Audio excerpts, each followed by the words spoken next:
ठीक है, खुश है। मुझे आशा है कि आप लोग सब सुरक्षित होंगे और अपने परिवार में होंगे। तो आइए हम फिर से एक बार इस कक्षा में आपसे मिलने, आपसे बातचीत करने, आपको पढ़ाने के लिए उपस्थित हुए हैं। तो इस पाठ को पढ़ने से पहले सर्वप्रथम हम उस पिता ईश्वर से आशीष मांगे जिसने हमें अभी तक संभाल कर रखा है और हमें यहाँ तक पहुँचाया है। तो आइए हम सब अपनी आंखें बंद करें और प्रार्थना में भाग लें। क्रूस का चिन्ह पिता, पुत्र, पवित्र आत्मा के नाम पर आमीन। हे हमारे पिता जो स्वर्ग में है, तेरा नाम पवित्र किया जावे, तेरा राज आवे, तेरी इच्छा जैसे स्वर्ग में है वैसे पृथ्वी पर भी पूरी हो। हमारा प्रतिदिन का आहार आज हमें दे, हमारे अपराध हमें क्षमा कर जैसे हम भी अपने अपराधियों को क्षमा करते हैं, और हमको परीक्षा में न डाल परंतु बुराई से बचा। आमीन। क्रूस का चिन्ह पिता, पुत्र, पवित्र आत्मा के नाम पर आमीन। तो आइए आज फिर से हम अपनी कक्षा का प्रारंभ करते हैं। पिछली कक्षा में आपने जाना था, जैसे मैंने 2 घटनाएं बताई थी और पुरानी व्यवस्था और ये बताया था कि अर्थव्यवस्था क्या है, पूरे विश्व में अर्थव्यवस्था क्या है, पुरानी व्यवस्था में क्या अर्थव्यवस्था थी और प्रभु यीशु के समय में क्या अर्थव्यवस्था थी। आज हम जानेंगे कि प्रभु यीशु के समय में जो अर्थव्यवस्था थी वो किस प्रकार थी और किस प्रकार उन्होंने अपने शिष्यों को, लोगों को इसके बारे में बताया था। फिर प्रभु यीशु के जाने के बाद उनके शिष्यों के द्वारा कैसे कलीसिया का प्रारंभ हुआ और वो लोग कैसा जीवन बताते थे, ये आज के पाठ में आप लोग जानेंगे। इसके बाद वर्तमान में हमारी कलीसिया है जो हमें क्या शिक्षा देती है और हमें कैसे अर्थव्यवस्था को सुधार कर रहना है, कैसे रहना है, कैसे अपना जीवन बिताना है, इस विषय में हमें बताती है। और इसके साथ हमारा आर्थिक जीवन किस तरीके से होना चाहिए, ये सब आज मैं आप लोगों को बताऊंगी। तो आज हम शुरू करते हैं प्रभु यीशु के समय का समाज और उस समय की अर्थव्यवस्था। तो आज हम दूसरे भाग में प्रभु यीशु के समय में क्या आर्थिक स्थिति थी और प्रभु यीशु ने अपनी शिक्षा व दृष्टांतों द्वारा उससे उबरने तथा छुटकारा पाने का मार्ग बताया था, ये मैं आपको बताने जा रही हूँ। जैसे कि हम सब जानते हैं कि प्रभु यीशु के समय में भी अनेक आर्थिक समस्याएं थी, असमानताएं थी और विभिन्न प्रकार की दास्ताएं विद्यमान थी। या इसको हम ऐसे लिख सकते हैं या पढ़ सकते हैं, प्रभु यीशु के समय में आर्थिक समस्याएं, प्रभु यीशु के समय में आर्थिक असमानताएं, प्रभु यीशु के समय में दास्ताएं। तो ये प्रभु यीशु के समय में ये सब समस्याएं थी। और कैसे थी, समाज में जो है कौन कौन लोग जनता का शोषण करते थे और उनकी परिस्थितियों का लाभ उठाते थे। तो सर्वप्रथम नाकेदार, जैसे चुंगी कलेक्ट करने वाले, कर या टैक्स कलेक्ट करने वाले या लोगों से वसूल करने वाले ये थे। फिर धार्मिक नेता थे और अमीर लोग थे। इनके द्वारा समाज में देश का शोषण, जनता का शोषण किया जाता था। तो नाकेदार क्या करते थे, रोमन साम्राज्य के अधीन जो यहूदी लोग थे उनसे अधिक कर लेते थे, यानी कि उनको टैक्स के बोझ तले वो इतना दबा देते थे कि वो उससे उनकी आर्थिक व्यवस्था अस्त व्यस्त हो जाती, यानी कि बेकार हो जाती थी। फिर सैनिक लोग जो थे, रोमन साम्राज्य में जो सैनिक लोग थे वो लोगों को सताते थे और जबरन उनसे पैसा लूटते थे।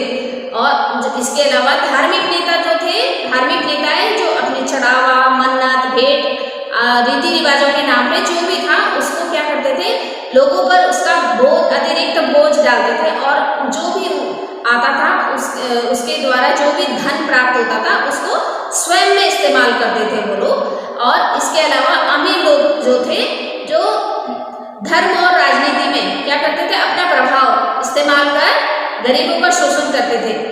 ये लोग भी गरीबों का शोषण करते थे और स्वयं उस धन का उपयोग करते थे, जिससे कि समाज का तबका, गरीब, विधवाएं, निम्न वर्ग के लोग तंगहाली में रहते थे। इसलिए प्रभु यीशु ने उनके लिए कठोर शब्दों का इस्तेमाल किया। हम बाइबल में भी देखते हैं कि लूकस के अध्याय 6 के 24वें वाक्य में यीशु बोलते हैं, हिंसक असामियों के दृष्टांत द्वारा उन्होंने दूसरों की संपत्ति हड़पने की घोर निंदा की। यानी कि बाइबल में भी यीशु ने अनेक ऐसे दृष्टांत हम देखते हैं जिसके द्वारा हमें उस समय की आर्थिक और सामाजिक स्थिति का पता लगता है। फिर दूसरा उन्होंने दिया लूकस के अध्याय 20 में 9 से 16 में बताया, हिंसक असामियों के दृष्टांत द्वारा उन्होंने दूसरों की संपत्ति हड़पने की घोर निंदा की। फिर है लूकस के 19वें अध्याय की 11 से 27वीं लाइन तक उन्होंने बताया, अशर्फियों के दृष्टांत द्वारा प्रभु यीशु हमें अपनी आर्थिक स्थिति को सुधारने के लिए आमंत्रित करते हैं। लूकस के 16वें अध्याय में प्रभु यीशु ने अमीर और लाजरूस का दृष्टांत हमें विपन्न अवस्था में जीने वालों के साथ अपनी संपदा को बांटने की आवश्यकता पर बल देता है, ताकि समाज में धन का उचित वितरण सुनिश्चित हो सके। फिर लूकस के 16वें अध्याय की 1 से 8 में हम देखते हैं, बेईमान कारिंदे के दृष्टांत द्वारा वे हमें सावधानी से काम करने की प्रेरणा देते हैं, ताकि हमें किसी प्रकार की आर्थिक स्थिति ना झेलनी पड़े या हानि ना झेलनी पड़े। फिर लूकस के 20वें अध्याय की 20वीं लाइन में वो हमें बताते हैं कि सम्राट को कर देना उचित है या नहीं। इस प्रश्न का उत्तर देते हुए वे सभी नागरिकों को कर देने, अपने कर्तव्यों का उचित रीति से पालन करने तथा राष्ट्र की आर्थिक व्यवस्था के विकास में सरकार को सहयोग देने का निर्देश देते हैं। फिर मत्ती के 25वें अध्याय में 31वीं लाइन में बताते हैं, अंतिम न्याय के दिन से संबंधित परिच्छेद यह निर्दिष्ट करता है कि यदि कोई अपने पड़ोसी की मूलभूत आवश्यकताओं को अनदेखा करता है तो उसे अनंत जीवन प्राप्त नहीं होगा।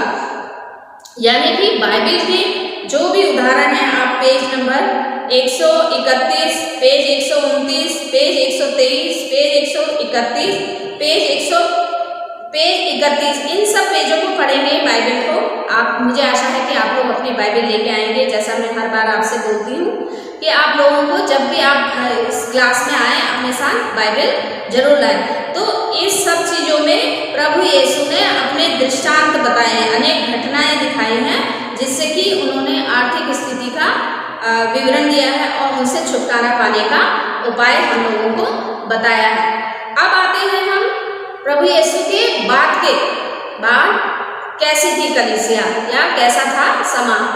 क्योंकि प्रभु यीशु जब स्वर्ग गए उसके बाद उनके शिष्यों ने प्रारंभिक कलीसिया यानी यीशु के कार्यों को आगे बढ़ाया, उनके सुसमाचार को, उनकी बातों को आगे बढ़ाया। तो हम सब ये किसमें देखते हैं? प्रेरित चरित्र में देखते हैं कि यीशु के स्वर्गारोहण के पश्चात जो भी प्रारंभिक कलीसिया थी और यानी कि यीशु के शिष्य व अनुयायी लोग थे, विश्वासीगण थे, प्रभु के निर्देशानुसार वो लोग जीवन बताते थे। प्रेरित चरित्र के हमें 2 अध्याय, 5वें अध्याय, 6ठे अध्याय और 9वें अध्याय में ये सब बताया जाता है किस तरीके से वो लोग अपना जीवन बिताते थे। प्रारंभिक कलीसिया में विश्वासीगण प्रभु यीशु के निर्देशों के अनुसार जीवन बिताते थे। उनकी सारी संपत्ति सर्वसुलभ थी। वे सबकी आवश्यकता के अनुसार उसका वितरण करते थे। इस प्रकार वे एक समानतावादी समाज हेतु अनुकरणीय जीवन व्यतीत करते थे।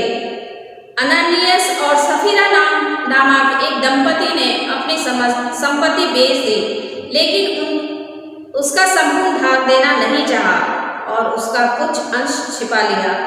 अतः ईश्वर ने उन्हें दंडित किया। उपयाजकों को यूनानी विधवाओं की देखरेख के लिए नियुक्त किया गया था। तबीथा उर्फ दोरकास को जीवनदान मिला क्योंकि उसने विधवाओं की देखरेख की थी। प्रेरित याकूब अपरिमित धन का संचय करने वालों को धिक्कारते हैं।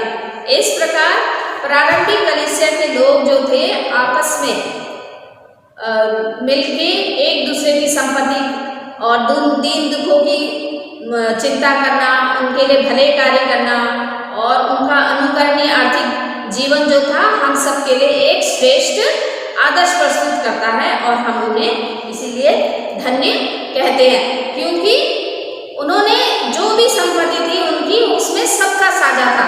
पर्टिकुलर किसी एक की संपत्ति वो नहीं थी, वो सब जो भी संपत्ति उनके पास आती थी वो उनसे लोगों की भलाई के कार्य करते थे। अब आते हैं, ये तो थी प्रभु यीशु के बाद की कलीसिया। अब आते हैं हम लोग वर्तमान में जो कलीसिया है, प्रारंभिक कलीसिया है, उसकी शिक्षा क्या है, हम लोगों को कैसे आर्थिक अपने जीवन में कैसे हमको अपना जीवन का व्यापन करना है, कैसे हमें जीवन बिताना है, वो हमें क्या सिखाती है ये देखते हैं। प्रारंभिक कलीसिया का अनुसरण करते हुए द्वितीय वेटिकन महासभा ने वर्तमान समय में अपने आर्थिक जीवन में विशिष्टता लाने के लिए बताया है, यानी कि उन्होंने हमें निर्दिष्ट किया है कि हमें अपने आर्थिक जीवन को कैसे व्यतीत करना है।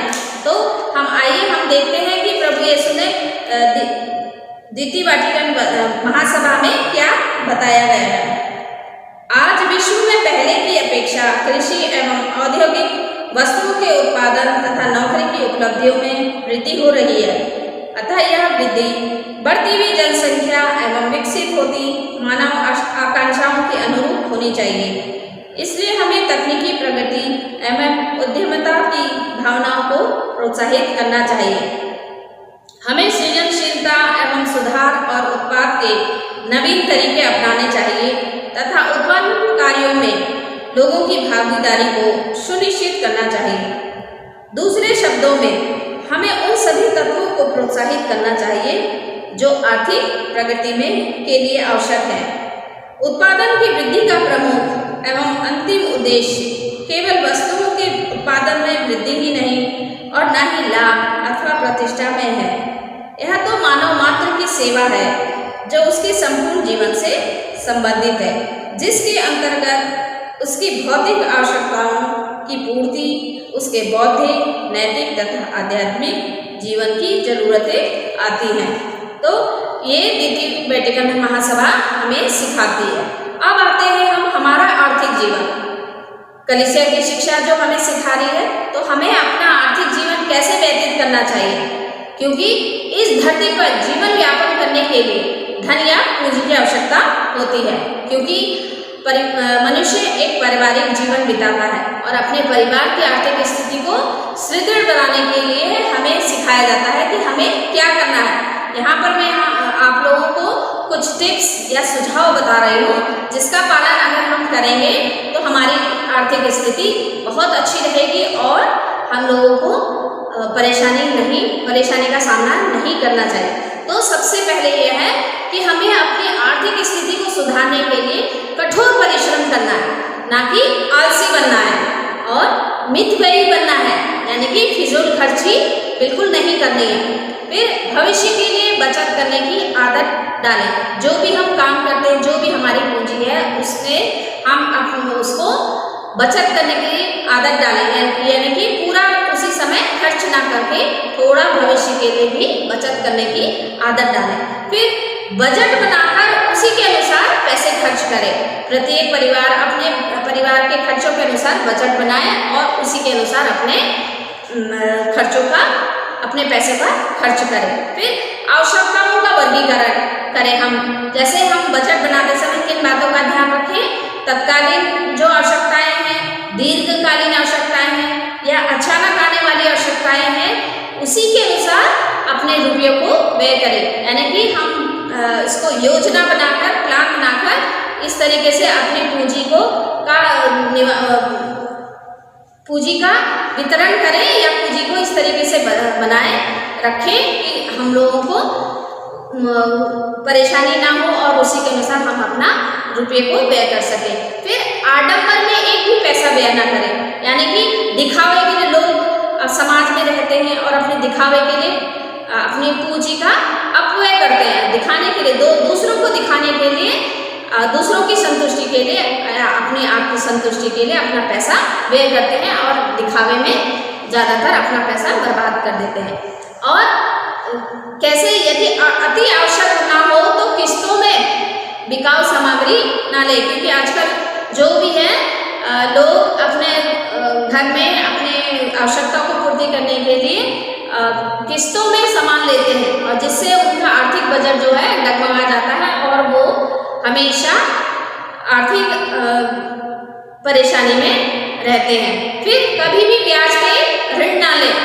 क्या होता है, ब्याज में ऋण लेने से वो हमेशा बोझ तले दबा रहता है कि उसे जो भी उसकी कमाई होती है, जो भी उसका पैसा होता है, वो ज़्यादातर वो पूंजी ब्याज में चली जाती है।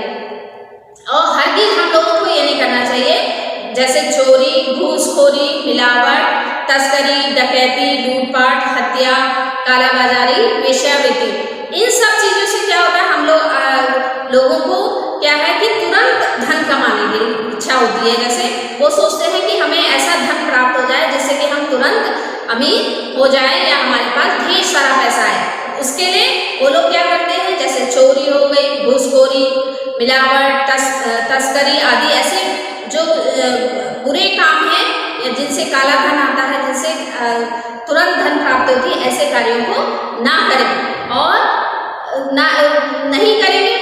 और इसके साथ ही जरूरतमंदों के साथ अपनी वस्तुओं को भी बांटने की प्रवृत्ति बढ़ाएं। यानी कि जो आपके पास है, अगर आप देखें कि किसी और को इसकी ज़्यादा ज़रूरत है, तो उसके संग अपनी वस्तुओं को, चीज़ों को बांटने की प्रवृत्ति, यानी कि उनकी भी सहायता करें। और साथ में देश के आर्थिक कल्याण को बढ़ावा देने के लिए अन्य लोगों के साथ सक्रिय सहयोग करें। यानी कि अपना स्वार्थ, अपना यानी कि उसमें केवल अपनी स्वार्थ छिपा होता है, उसको ना देखकर हम ये देखें कि देश का कौन सा आर्थिक कल्याण हो रहा है, किन चीज़ों से आर्थिक कल्याण हो रहा है, और उसमें अन्य लोगों के साथ सक्रिय सहयोग दें। यानी कि आलसी ना बने, कठिन परिश्रम करें।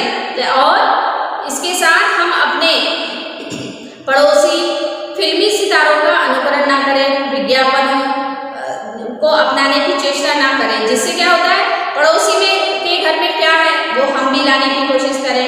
फिल्में, लोग जल्दी फिल्मों से प्रभावित हो जाते हैं और वो जो फिल्मों में जो हीरो हीरोइन जो भी अपना चरित्र निभाते हैं उसका अनुकरण करने लगते हैं और उसी तरीके से जीवन बिताने के लिए कोशिश करते हैं। और विज्ञापनों को, जो भी चलचित्र दिखाए जाते हैं, टीवी में जो भी विज्ञापन दिखाए जाते हैं, उसको अपनाने की चेष्टा ना करें, बल्कि निर्णय करें कि कौन सी चीज़ हमारे हित में है और किस चीज़ से हमें अहित होता है, उसको अपनाने की चेष्टा ना करें।